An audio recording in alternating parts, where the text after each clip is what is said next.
तुझं चांगलंच होणार, तुझं चांगलंच होणार, पण कसं ते तुला नाही कळणार. काळ बदलत जाईल, एक दिवस नक्की उजाळणार, पण वाटेत जाताना काही जण तुला सोडून जाणार. ज्यांना तू आपलं मानलंस तेच कधीतरी दूर जातील, आणि जे नव्हतेच आपले हे तुला नंतरच कळणार. जे उरले ते खरे आपले, आणि जे गेले ती केवळ शिकवण.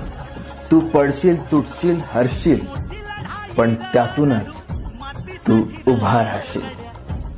एक दिवस नक्की जेव्हा तू मागे वळून बघशील आणि मोठ्या आत्मविश्वासाने म्हणशील, होय, जे झालं ते चांगलंच झालं, आणि पुढेही होणारच.